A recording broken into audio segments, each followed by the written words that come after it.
हाथ में टीन का डिब्बा लेकर लोगों से सड़क पर 10-10 20 रुपए मांगते हुए ये हैं मिर्जापुर के रहने वाले कमाल अहमद। अब आप सोच रहे होंगे कि इस शख्स को सड़क पर आकर लोगों से 10-10 20 रुपए का चंदा क्यों लेना पड़ रहा है, तो यकीन मानिए इसके पीछे की जो वजह है वो आपको हैरत में डाल देगी।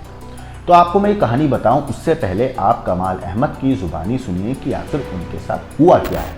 तो 5 साल पहले मेरी वाइफ ने मेरे ऊपर, मेरे भाई भाभी के ऊपर आपराधिक मामले का केस कर दी थी। उसके बाद 125 गुजारा भत्ता, घरेलू हिंसा, सब झूठे केस कर दिए। कौन?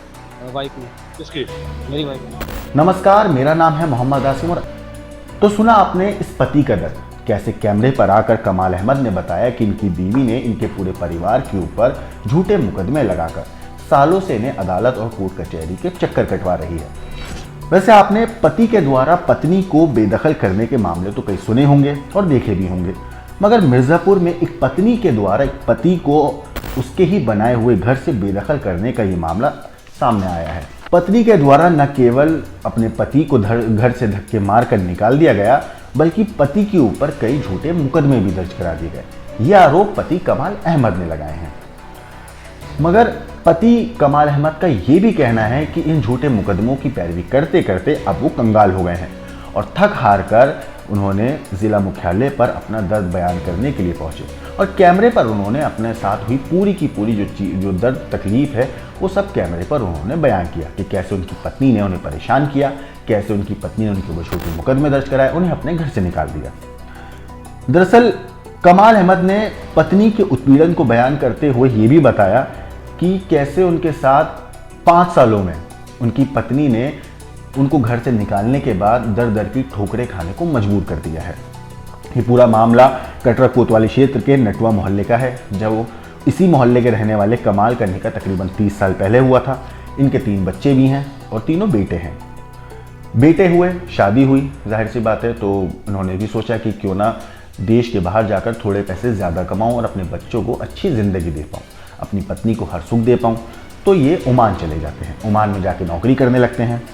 इसी बीच वहाँ पे कमाते कमाते इन्होंने कुछ पैसा हिंदुस्तान अपने परिवार को भी भेजा और कुछ पैसा अपने लिए वहाँ खर्चे के लिए रखा, ताकि परिवार यहाँ पे सुख शांति से अच्छी ज़िंदगी बिता सके। और साथ ही साथ इन्होंने अपनी पत्नी के नाम 1 करोड़ का मकान बनवा दिया। लेकिन मकान मालकिन बनते के साथ ही कमाल की बेगम साहिबा का सिर चढ़ गया और उन्होंने अपने पति को ही उस घर से निकाल दिया जो खुद उनके पति ने ओमान में जाकर पैसे कमाकर वहाँ से पैसे भेजकर बनवाया था। अब शौहर पति जो उनके शौहर हैं कमाल अहमद, उनको घर से निकालने के साथ साथ जो कमाल की पत्नी थी, उन्होंने कमाल के साथ उनके सगे भाई, अपने सास ससुर यानी कि कमाल के माँ बाप को भी घर से निकाल दिया और उनके ऊपर झूठे मुकदमे लगा दिए। ये आरोप भी कमाल ने लगाए हैं। मुकदमे के लिए ओमान से देश वापस आने जाने में हर थोड़े वक्त में जो कमाल हैं उनके लाखों रुपए खर्च होने लगे और इसी चक्कर में वो कंगाल हो गए। और कमाल का ये भी कहना है कि इसी वजह से अब वो थक हार कर कलेक्ट्रेट पर धरने पर बैठे हैं।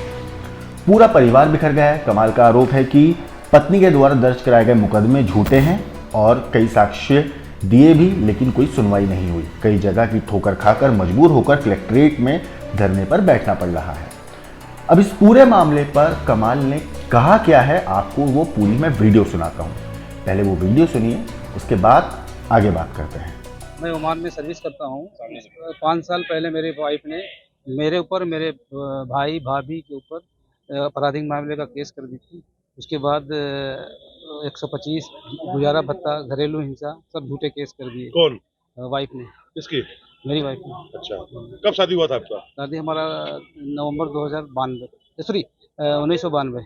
अच्छा, तो क्या आप यहाँ पर क्या कर रहे हैं? यहाँ पे हम ये मांग हमारी ये है कि केवल मर्द के ही पंख न काटे जाएं, औरत को भी कानूनी शिकंजे में किया जाए। अगर झूठ बोलती है तो उसको भी सज़ा होनी चाहिए। अगर झूठे केस साबित हो जा रहे हैं तो उसको भी सज़ा होनी चाहिए, जेल होना चाहिए। क्यों? क्योंकि 5 साल से मैंने 5 साल से 15 लाख रुपए में केसों में वहाँ से ओमान से आते थे 6 महीने 4 महीने पे कि मैं केस पे पेयर हूँ। वहाँ धमकी भी दी जाती थी कि अगर नहीं आओगे तो एक्सपार्टी ऑर्डर कर देंगे। तो एक्सपार्टी ऑर्डर होने के बाद तो मैं तो पूरी तरह रोड पे आ जाता। तो इसलिए मैंने आके 15 लाख मेरा खर्चा हुआ केस होने के बाद मेरे भाई तो आप ये किस तरीके से जागरूक कर रहे हैं, क्या ये इसका मतलब संदेश क्या देना चाहते हैं? संदेश ये देना चाहते हैं कि पहला संदेश ये है कि पत्नी के नाम कोई प्रॉपर्टी करना सही नहीं है, बहुत ही गलत है। क्योंकि पत्नी उसके बाद किसी यार के साथ मिलके वो आपको जान भी ले सकती हैं और आपकी प्रॉपर्टी तो गई ही गई। उसके बाद कानून को उनका साथ, कानून उन्हीं के साथ है। मर्द का बहुत कम कानून है जो मर्द को रिलीफ मिले। कितने साल की शादी हो गया आपको? 25 साल हो गया? नहीं, मेरा शादी अब 30 साल हो गया, बान पे हुआ, केस हुआ 27 साल पे। 30 साल हो गया। बच्चे हैं? बच्चे 3 हैं। कितने साल के बच्चे हैं?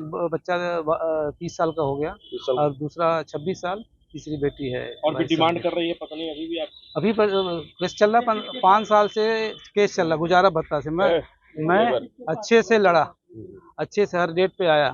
मैंने सबूत दिया कि सारी झूठे हैं। वो ये उनका वकील तो खुल्लम खुल्ला झूठ बोल रहे हैं। वो बोली कि हम मैके में हैं और जबकि उसी में हड़के बैठी। हमारे पास हजारों सबूत मैंने लगा दिए। अमीन गया यहाँ से, न्यायालय से अमीन गया। उसके बाद मैंने कई सबूत, नोटिस गई, तो कोई सुनी नहीं रहा मेरा। आपको कोई सुनवाई नहीं? कोई सुनवाई नहीं हो रहा है। मतलब आप आदमी हैं इसलिए सुनवाई नहीं हो रही, महिला सुनवाई हो रहा है? हाँ, महिला होते तो हमारी समाज होती। और मेरा पूरा पैसा तो से पूरी पानी की तरह बह रहा है हर जगह। मेरे भाई पेशेंट, हार्ट के पेशेंट हो गए। मेरे फादर भी गुजर गए अप्रैल 2022 में, यानी 5 साल के अंदर न वो आई न बच्चे को भेजी कि जाके उसका क्रियाक्रम देख ले या देख ले। इतनी बड़ी ये कानून क्या परिवार तोड़ने के लिए बना है या परिवार को जोड़ने के लिए बना है? तो सुना आपने कमाल ने क्या कहा। कमाल ने कैमरे पर अपनी पूरी कहानी बताई, कैसे ओमान जाकर उन्होंने पैसे कमाए, फिर उसे हिंदुस्तान भेजे, यहाँ घर बनवाया और कैसे उनकी पत्नी ने उन्हें उसी घर से बेदखल कर दिया और उनके ऊपर झूठे मुकदमे दायर कर दिए। और अब वो सड़क पर बैठकर क्यों लोगों से चंदा मांग रहे हैं। इस पूरी चीज़ के ऊपर आपका क्या कहना है, आपका क्या सोचना है, हमें कमेंट करके ज़रूर बताइएगा। बाकी देश और दुनिया की क्राइम की खबरों के लिए देखते रहिए क्राइम।